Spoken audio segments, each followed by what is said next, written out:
Or a hockey fan, you may have been to one of the Phantoms games, but how much do you know about the behind-the-scenes action? Yeah, and the changeover from concerts and other events, there's attention to detail that makes each night an experience. WFMZ's Alexandra Hogan is at the PPL Center this morning. And Alexandra, judging by your Twitter feed, you were at a concert last night there.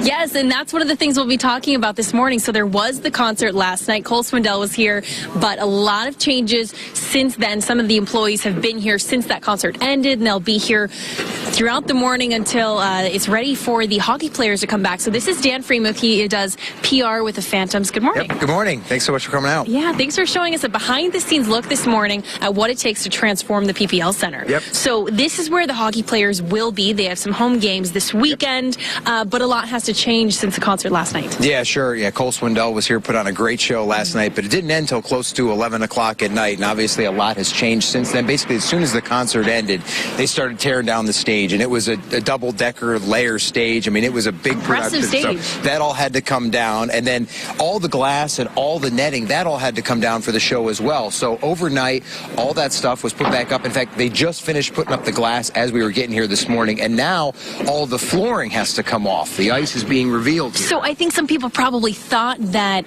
this was just the floor. They didn't even realize there was ice underneath these boards that they were standing on. Yeah, so that's what's really interesting is in order to be a multi-purpose facility like this, you have to be able to change over really quickly. You know, basketball to hockey, concert to hockey, and then back again. And so in order to do that, basically what happens is this flooring just gets laid down, and it's basically just a giant jigsaw puzzle. You see all the different little pieces that have to go into place, and everything has to fit properly. Otherwise, the floor is going to shift. It's not going to work quite right. So these guys got the floor down in time for the show last night, and now it's time to get it back off. So our ice maintenance, they can get to work to get this ready for hockey games this weekend. Exactly. You can see the ice, but there's still some cracks in it. Yep. They'll have to fix that. Let's quickly talk about cameras. We have about 30 seconds left. There's a lot of new cameras that also have to go up. Yep. So cameras will actually go in behind both nets and in our scorer's box right at center ice. Microphones will go there as well. And it's just a way to enhance the fan experience. You know, a great job with our TV telecasts, putting lots of different angles and making it feel like you're right here at the game. Exactly. Even if you're watching at home or if you're up in the nosebleeds, we were saying all the seats in the house are great seats, but if you're far away, you can still hear that sound. And again, we'll have lots of different behind-the-scenes looks. We'll go up to the control room and we'll get some sneak peeks that you might never get to see if you just come to see one of the hockey games. All of that. Good morning. So we saw the ice that's currently being prepped for the games this weekend. This is something you will never see if you come to a Phantoms game. This is Dan. He's giving us a behind-the-scenes look at the locker room, a place that few people get to enter. Yeah, it's a very special place for us. So let's go on. Let's check it out. We're going to take a walk through here. So first, I'm going to let my photographer Zach pass on through. So Dan, really few people ever come in here besides the players themselves. Yeah, this is a very special space. You know, we do sometimes some VIP tours back here, but this is really the space for the guys, the space designed for the players to improve both on and off the ice. A big part of that off-ice component, obviously, our tremendous gym here. I mean, what a facility. They've got all the weights and workout equipment they could possibly need. And, you know, these workouts, both before and after practice, really important for a player's development throughout the season. And we think about the games that they play. People can come watch them, but it's not just those nights that they're working. I mean, they really only have one day off, and they're working out or on the ice pretty much every other day. That's right. Yeah, I don't think people quite, you know, fully understand. This is their full-time job. You know, same as you and I have our full-time jobs. This is their full-time job. And so, you know, that means getting here first thing in the morning, making sure they're getting breakfast, making sure they're getting a workout in maybe before practice. Then obviously they practice. They get a workout in afterwards. They always have to constantly be paying attention to the things that they're eating, how much exercise they're getting, how they're taking care of their bodies, getting their rest and all that kind of stuff. It really is 24/7 for them. And like you said, they really only get about one day off a week. Exactly. In between those practices, a lot of them just take naps, I hear. Yep. And rest is really important. You know, it might sound lazy, but rest is really important for these guys, especially when you think about, you know, having to be on at 7 o'clock at night, ready for a game and to go for 2.5 to 3 hours. So really quick, what do we have over here? It's called the street change room. Yep. So this is basically a spot where the guys can put all their street clothes. They come in on a game night. They're going to be wearing suits and ties. So that's a spot to be able to put that kind of stuff and change in their workout gear before game time. Okay. And then the big locker room that I think a lot of you will want to see just behind us. We'll have that in our next segment. Lots of exciting things that you might never see anywhere else. So we are about to step into the locker room. We'll explain some of the gear that I'm wearing. This is the moment that a lot of people were excited for, that they could otherwise never see. Yep, so let's go right into the locker room. This is the Phantoms' main locker room right here. We are very lucky because our guys have probably as good a locker room as you're going to find just about anywhere. This really rivals National Hockey League locker rooms in terms of the space, the layout, the way everything looks.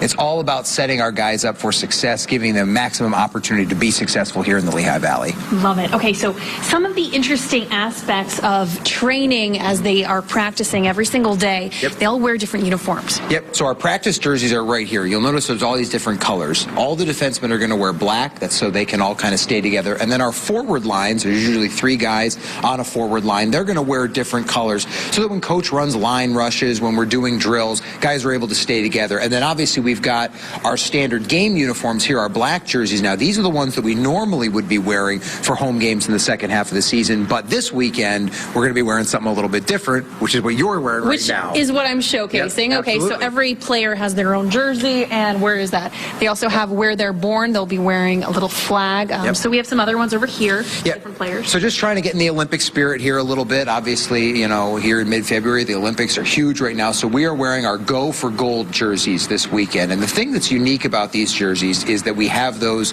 country patches on them. So whatever, you know, country the player is from, they're going to be wearing those. So we've got Oscar Lindblom right there from Sweden, and then Greg Carey from Hamilton, Ontario, so he's going to have the Canadian patch, and then you've got the Cole Bardreau jersey, a New York guy, so a USA patch. So just kind of a neat little Olympic flair to the weekend. So the guys are going to wear those both Saturday and Sunday this weekend. Great. Definitely a fun way to kind of feel like the team is getting involved in this big worldwide event. So it looks more like a dress on me, but it definitely will look appropriate on them. Really quick before we go, I want to talk about some cool tradition that you have in here. Tell me about the logo, center of the floor. Yeah, the logo, it's all about team. And the one rule is don't step on the logo. And the big reason why, team unity, it's all about respecting the logo. So don't step on the logo.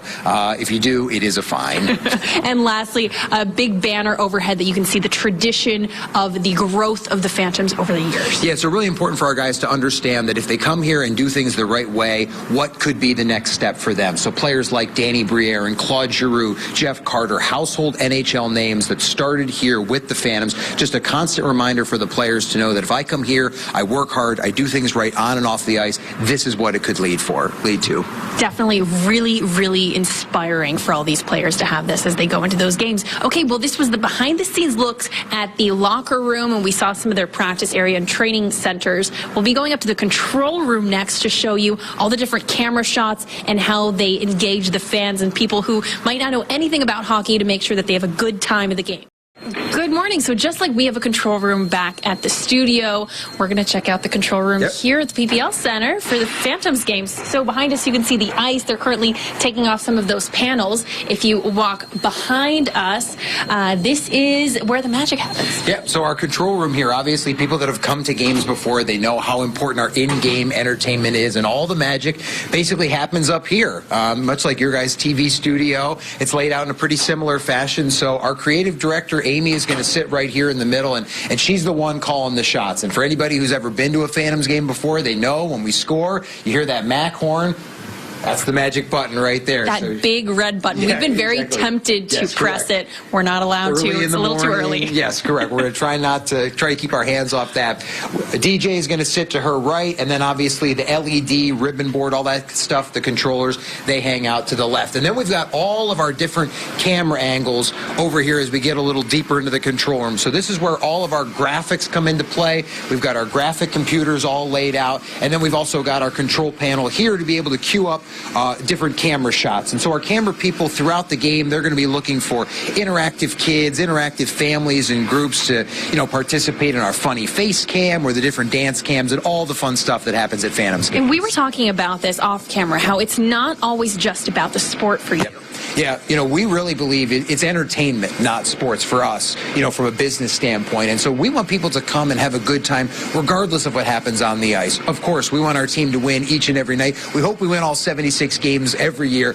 That's not entirely realistic, though. But we know no matter what happens on the ice, and we know our guys are going to put forth a great effort on the ice, we can do a lot off the ice to make sure people have a good time. That's where Melvin comes into play. All the different fun games we do on the video board, the fun videos we do with the players on the video video board, just all about enhancing that overall fan experience. Exactly. So 76 games throughout the season, you try to create a different environment, a different experience for all of those fans. So this was a little quick preview of all of the behind-the-scenes fun and experience and just the different areas that you might not be able to see if you come to one of the games. Back to you guys.